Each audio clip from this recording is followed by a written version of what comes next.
जय श्री राम मित्रों, आज मैं आप सबको बताऊंगा कि आप अपने घर पर ही नवरात्रि पर या रोज या अष्टमी नवमी तिथि को आप आसानी से अपने घर पर ही कैसे हवन कर सकते हैं। इसके लिए मैं आप सबको आसान और सरल विधि के बारे में बताऊंगा। साथ ही मैं आप सबको बताऊंगा कि हवन के लिए क्या तैयारी करना जरूरी होता है और मंत्र से जुड़ी संपूर्ण जानकारी के बारे में बताऊंगा। साथ में यह भी बताऊंगा कि हवन कुंड कैसा होना चाहिए, हवन सामग्री क्या होना चाहिए और अग्नि प्रज्वलित करने के बाद क्रमशः क्या क्या करते जाएं और हवन कुंड में अग्नि प्रज्वलित करने के पश्चात इस पवित्र अग्नि में तैयार किया हुआ हविष, फल, शहद, घी, काष्ठ इत्यादि पदार्थों की आहुति कैसी देनी है, सब कुछ डिटेल में जानेंगे इस वीडियो में। मित्रों, अगर आप इस चैनल पर नए हैं तो प्लीज इस चैनल को सब्सक्राइब करके बेल आइकन को दबा लीजिए, क्योंकि मैं इस तरह की जानकारी रेगुलर बेस पर लेकर आता रहता हूं, जिसका नोटिफिकेशन आप सबको सबसे पहले मिले और आप इसका लाभ प्राप्त कर सके। आइए अब शुरू करते हैं। मित्रों, मैं आप सबको बता दूं कि नवरात्रि के 9वें दिन हवन पूजन का विधान है। महानवमी के दिन महास्नान और षोडशोपचार पूजा की जाती है। ये पूजा अष्टमी की शाम ढलने के बाद की जाती है। दुर्गा बलिदान की पूजा नवमी के दिन सुबह में की जाती है। नवमी के दिन हवन करना जरूरी माना जाता है, क्योंकि इस दिन नवरात्रि का समापन हो जाता है, माँ की विदाई कर दी जाती है। इसके बाद दशमी को माँ का विसर्जन किया जाता है। मित्रों, नवमी के दिन हवन कराने के लिए अक्सर पंडित जी की खोज की जाती है, लेकिन कई घरों में व्यस्त होने के कारण कभी कभी पंडित जी नहीं मिल पाते हैं।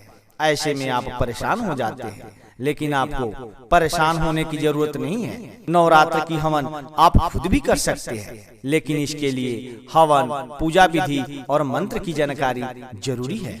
आइए मैं आप सबको वह आसान तरीका और आसान मंत्र बताता हूँ, जिसके माध्यम से खुद ही अपने घर पर हवन कर सकते हैं। मित्रों, नवरात्र के 9वें दिन सूर्योदय से पहले स्नान कर साफ और सुंदर वस्त्र धारण करें। सर्वप्रथम गणेश और कलश पूजन कर माँ सिद्धिदात्री की पूजा प्रारंभ करें। माता को पंचामृत से स्नान करवाएं। फिर माता को 9 प्रकार के फूल, अक्षत, कुमकुम, सिंदूर, पान, सुपारी आदि अर्पित करें। इसके बाद माँ सिद्धिदात्री की कथा का पाठ करें। अंत में आरती करें। हवन सामग्री में आम की लकड़ियाँ, कलीगंज, देवदार की जड़, बेल, नीम, पलाश का पौधा, बेर, आम की पत्ती और तना, चंदन की लकड़ी, गुलर की छाल और पत्ती, पीपल की छाल और तना, तिल, कपूर, अश्वगंधा की जड़, बहेड़ा का फल, लौंग, चावल, ब्राह्मी, मुलैठी, हरे, घी, शक्कर, जौ, गुगल, लोहबान, इलायची, गाय के गोबर से बने उपले, सुपारी, पान, बताशा, घी, नारियल, लाल कपड़ा, कलावा, पूरी और खीर इकट्ठा कर लें। इसके बाद नवरात्रि की 9वीं तिथि को सबसे पहले विधिवत तरीके से माँ दुर्गा के 9वें स्वरूप का माँ सिद्धिदात्री का पूजा कर लें। इसके बाद कलश की पूजा करें। इसके बाद आटे से रंगोली बनाएं, इसे चौक पूर्णा कहते हैं। इसके ऊपर हवन कुंड रख दे। हाथ में गंगा जल लेकर सभी सामग्रियों पर छींटे मारें और कुंड के चारों तरफ एक एक कुश रखे। इसके बाद हवन कुंड में आम की सूखी लकड़ियां रखे। रुई में घी लगाकर लकड़ी के ऊपर रखे या कपूर जलाकर हवन कुंड की ज्वाला को प्रज्वलित करें। इसके बाद घी से 3 या 5 बार गणेश जी, पंच देवता, 9 ग्रह, क्षेत्रपाल, ग्राम देवता एवं नगर देवता को आहुति दे।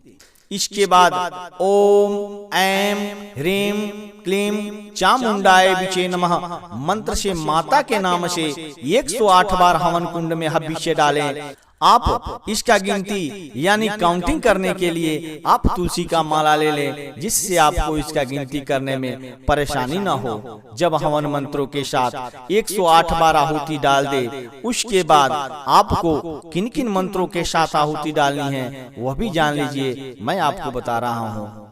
वह मंत्र है ओम अग्नि नमः स्वाहा, ओम गणेशाय नमः स्वाहा, ओम गौरियाय नमः स्वाहा, ओम नवग्रहाय नमः स्वाहा, ओम दुर्गाय नमः स्वाहा, ओम महाकालिकाय नमः स्वाहा, ओम हनुमते नमः स्वाहा, ओम भैरवाय नमः स्वाहा, ओम कुल देवताय नमः स्वाहा, ओम नगर देवताय नमः स्वाहा, ओम ब्रह्माय नमः स्वाहा, ओम विष्णुवे नमः स्वाहा, ओम शिवाय नमः स्वाहा।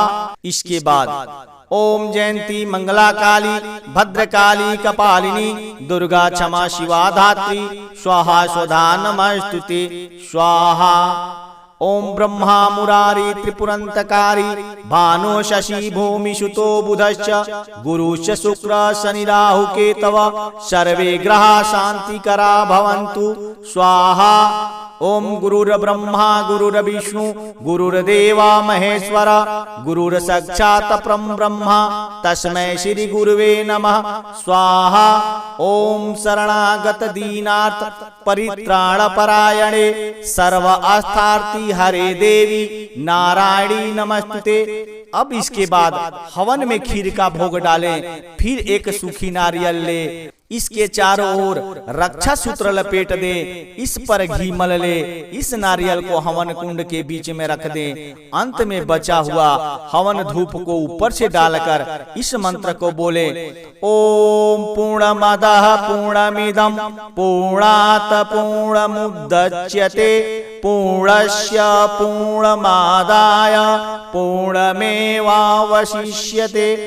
हवन पूर्ण होने पर कन्या भोजन करवाना चाहिए। विस्तार से दुर्गा पूजन हवन विधि देवी भागवत पुराण में बताया गया है कि दुर्गा सप्तशती के सभी श्लोक मंत्र है। अगर आप विस्तार से हवन करना चाहते हैं तो कवच, कील, अर्गला का पाठ करते हुए दुर्गा सप्तशती के 13 अध्याय के सभी मंत्रों को बोलकर स्वाहा कहते हुए हवन कुंड में आहुति दे। हवन करने के बाद यह एक काम जरूर करें, आम की लकड़ी में घी लगाकर हवन कुंड की राख इस पर लगाएं और उस राख को माथे, गले पर और दोनों बाजुओं और हृदय के मध्य में लगाएं।